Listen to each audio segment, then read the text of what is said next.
Hello friends, नमस्कार, जय Hind, Vande Mataram. UP BEd प्रवेश परीक्षा 2022 के संदर्भ में ये वीडियो है। कुछ इम्पोर्टेंट क्वेश्चंस हैं जो कि आप लोग कॉमन क्वेश्चंस हैं, आप लोग करते रहते हो। तो 15 इम्पोर्टेंट क्वेश्चंस, बहुत सारा ऐसे क्वेश्चंस हैं जो कि एग्ज़ाम जब आता है बच्चे तो पूछते रहते हैं या एप्लीकेशन फॉर्म से संबंधित, तो सभी डाउट्स को क्लियर करेंगे। और जो ये मैं क्वेश्चंस लिए हैं ये बिल्कुल ऑफिशियल क्वेश्चंस हैं जो कि बच्चे पूछते हैं, या तो वीडियो के अंदर या फिर आप लखनऊ विश्वविद्यालय से पूछते हो। तो ये जो क्वेश्चंस लिए गए हैं ये आप लोग के द्वारा पूछे गए हैं, किससे? लखनऊ विश्वविद्यालय की साइट्स पर, ठीक है। और कॉमन क्वेश्चंस हैं, जैसे कि थोड़ा जूम कर लेते हैं। इसके बाद देखो, जैसे क्वेश्चन फर्स्ट देखते हैं। बीएड की प्रवेश परीक्षा के ऑनलाइन आवेदन पत्र में रजिस्ट्रेशन के आगे की प्रक्रिया नहीं हो पा रही है, क्या करें? क्योंकि जब आप अप्लाई करोगे तो कहीं ना कहीं बहुत सारे बच्चों को क्या होता है कि रजिस्ट्रेशन हो जाता है और उसके बाद फंस जाता है। तो उसके लिए बताया गया है। देखिए, सबसे पहले अपने खाते में शेष राशि जांच लें, क्योंकि रजिस्ट्रेशन के बाद आप जब पेमेंट करने जाते हो तो उस समय आपके पास उतना पर्याप्त पैसा नहीं होता है कि आप पेमेंट कर पाओ, ठीक है। तो सबसे पहले आपको अपनी राशि भी चेक करनी है। अपने कार्ड की दैनिक सीमा जांच लें, कार्ड विवरण सही अंकित किया है यह भी चेक करना है कि आपको जो आप एटीएम कार्ड से पे कर रहे हो उस एटीएम कार्ड का जो नंबर्स हैं वो सब सही होना चाहिए, ठीक है। यदि धनराशि खाते से कट गई है और आगे की प्रक्रिया नहीं हो पा रही है तो 48 आवर्स आपको प्रतीक्षा करना है। जैसे आपने अप्लाई किया, आपने पेमेंट कर दिया, 1500 रुपये लगेगा ना फीस। अगर जनरल की बात करें तो एप्लीकेशन फ़ीस 1500 रुपये आपने पे किया और आपका सक्सेसफुल नहीं बता रहा है, ठीक है। तो आपको 48 आवर्स वेट करना है, आपको दोबारा पे नहीं करना है, अदरवाइज़ आपके अकाउंट से 3000 रुपये कट जाएगा, ठीक है। ठीक है, क्लियर है। 48 आवर्स आपको प्रतीक्षा करना है। यदि तब भी नहीं हो तो दोबारा भुगतान कर दें, पहली धनराशि यथाशीघ्र खाते में वापस हो जाएगा, लेकिन 48 आवर के बाद आपको दूसरा पेमेंट करना है, ठीक है। रजिस्ट्रेशन की बात किए, प्रोसेस में बता रहा हूँ। चलो नेक्स्ट क्वेश्चन है, पेमेंट नहीं हो पा रहा है, एरर लिख के आ रहा है, क्या करें? ये भी समस्या आपके सामने आएगा जब आप अप्लाई करने जाओगे। बीएड की प्रवेश परीक्षा के ऑनलाइन आवेदन पत्र को स्मार्टफोन से भरने पर यह हो सकता है, ठीक है।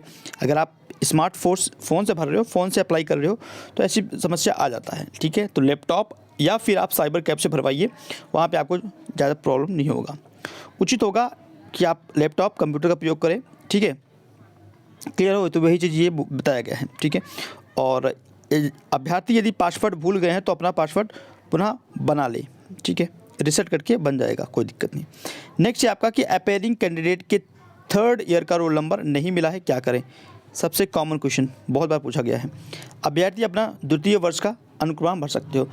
जितने भी अपेयरिंग कैंडिडेट हैं, याद रखिएगा, अगर आपके पास 3rd ईयर का रोल नंबर नहीं है, ठीक है, तो आप 2nd ईयर का रोल नंबर भरोगे, ठीक है, जब एप्लीकेशन फॉर्म अभी आएगा 1 हफ्ते के अंदर। नेक्स्ट, पिछली सत्र की फ़ीस कब वापस होगा? इस साल काफ़ी बच्चों ने कमेंट किया है और अभी 3 दिन से पेमेंट आप लोगों के खाते में आ रहा है, ठीक है। ये भी आप लोग कॉमन क्वेश्चन पूछते हो। देखो, काउंसलिंग के 2-3 महीने बाद ही पेमेंट का जो धनराशि है वो वापसी का कार्य स्टार्ट होता है। तो अभी 3 दिन से पैसा आ रहा है। जिन बच्चों के 5000 कटे हैं या फिर बहुत लोगों को 51,000 कटा है, तो वो तो अभी तक इन्फॉर्मेशन नहीं आया कि 51,000 वालों का पेमेंट हो रहा है नहीं हो रहा है, बट 5000 जिसका भी कटा था उनका पेमेंट वापस हो रहा है। नेक्स्ट है कि अभ्यर्थी ने हाई स्कूल, इंटरमीडिएट, स्नातक में एक परीक्षा उत्तर प्रदेश के बाहर से उत्तीर्ण की है, तो आवेदन में निवास प्रमाण पत्र लगेगा या नहीं? इंपॉर्टेंट क्वेश्चन है। तो हाँ, इसका आंसर है हाँ, निवास प्रमाण पत्र लगेगा, ठीक है। क्या बोला है कि अगर आपने उत्तर प्रदेश के बाहर से हाई स्कूल, इंटरमीडिएट या स्नातक में से एक परीक्षा बाहर किया है और 2 परीक्षाएं आप, जैसे कि आपने हाई स्कूल 10th आपने मान लीजिए दिल्ली से किया था, उसके बाद 12th और ग्रेजुएशन आपने उत्तर प्रदेश से किया है, तो आप निवास प्रमाण पत्र लगाएंगे, ठीक है। इसके बिना रिजेक्ट हो जाएगा आपका फॉर्म। नेक्स्ट बात करते हैं, अभ्यर्थी यदि EWS, ठीक है, इकोनॉमिकल वीकर सेक्शन श्रेणी का है, ठीक है, तो उसे ऑनलाइन आवेदन पत्र में EWS एवं आय प्रमाण पत्र दोनों अपलोड करने हैं अथवा कोई एक। सुन लीजिए, जो भी EWS कैटेगरी से हैं, अभ्यर्थियों को ऑनलाइन आवेदन पत्र में स्वघोषणा पत्र व सक्षम अधिकारी द्वारा जारी किया EWS प्रमाण पत्र दोनों अपलोड करने हैं। ठीक है, क्लियर हो गया। आपको आय प्रमाण पत्र और EWS दोनों अपलोड करना है, तो इसको भी बनवा लीजिए, EWS सर्टिफिकेट भी बनवा लीजिए और आय प्रमाण पत्र भी अगर नहीं है तो फिर अप्लाई कर दो। ठीक है, नेक्स्ट, अभ्यर्थी का आय प्रमाण पत्र एवं जाति प्रमाण पत्र वांछित समय सीमा में नहीं है तो क्या करें? अगर आपका एक्सपायर हो चुका है, क्योंकि 1 साल के लिए होता है, 1 ईयर के लिए होता है, ठीक है, एक्सपायर हो गया है तो दोबारा आप ऑनलाइन आवेदन करके उसको पुनः प्राप्त कर सकते हो। ठीक है, और नया यथाशीघ्र आप बनवा लें, ये बोलता है लखनऊ विश्वविद्यालय बोलता है, और हम भी आपको यही चीज़ बोल रहे हैं।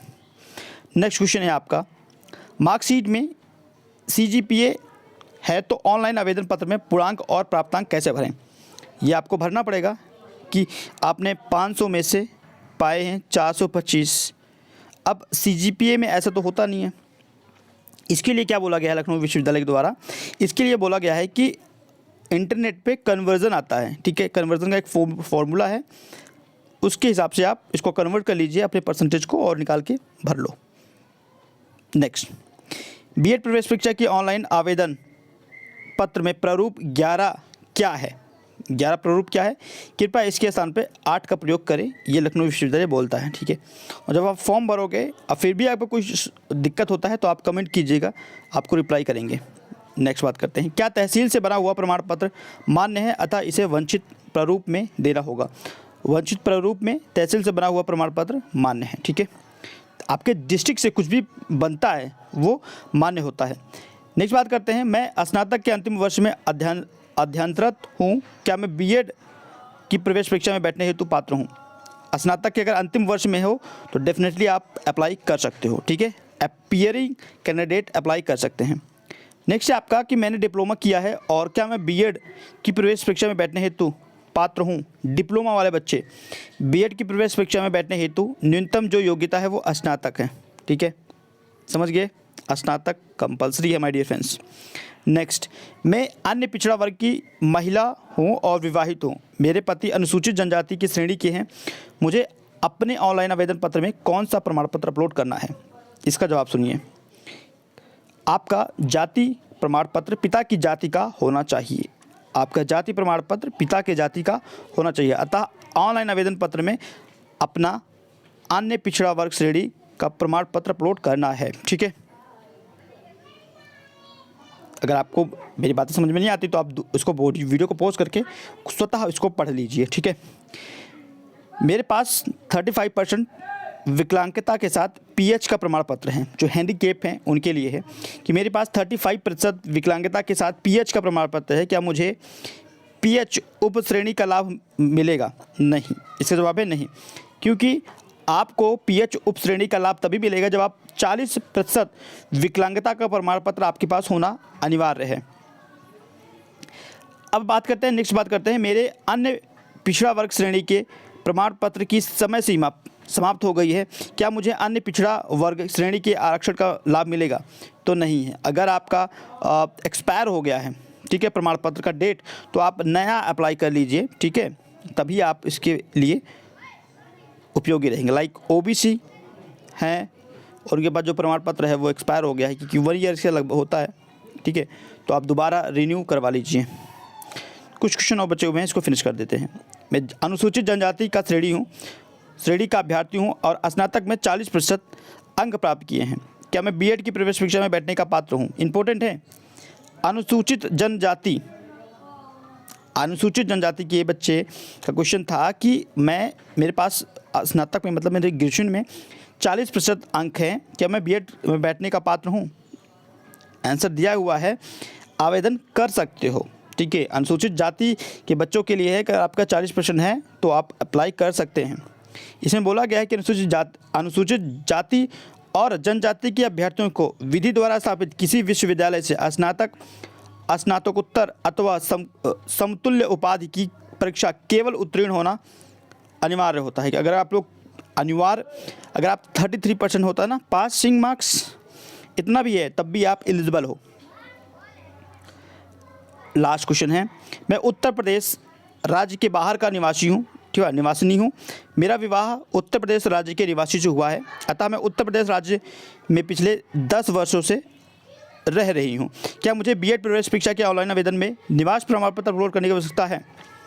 क्वेश्चन ये था कि एक महिला हैं जो कि उत्तर प्रदेश के बाहर की हैं, लेकिन उन्होंने जो शादी किया है तो वो उत्तर प्रदेश की निवासी से कर लिया है। तो वो पूछ रही हैं कि मैं 10 साल से आप उत्तर प्रदेश में रहती हूँ, तो क्या मुझे निवास प्रमाण पत्र की ज़रूरत है? इसमें लिखा हुआ है आंसर में, बीएड प्रवेश परीक्षा के ऑनलाइन आवेदन पत्र में अपने निवास प्रमाण पत्र अथवा विवाह प्रमाण पत्र की प्रति अपलोड करें जिसमें पति के निवास का पता स्पष्ट रूप से अंकित हों। Very important questions.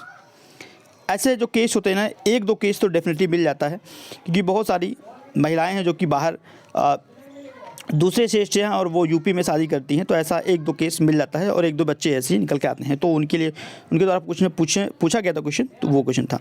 अब आपके ये तो क्वेश्चन फिनिश होता है। अब आपके कुछ कॉमन क्वेश्चन बचे होंगे, इसके बावजूद भी उन कॉमन क्वेश्चंस को आप लोग कमेंट कीजिए, ठीक है, कमेंट कीजिए, आपको रिप्लाई किया जाएगा। क्लियर है? Thank you for watching this video. Next video फिर से मिलता, तब तक के लिए धन्यवाद फ्रेंड्स।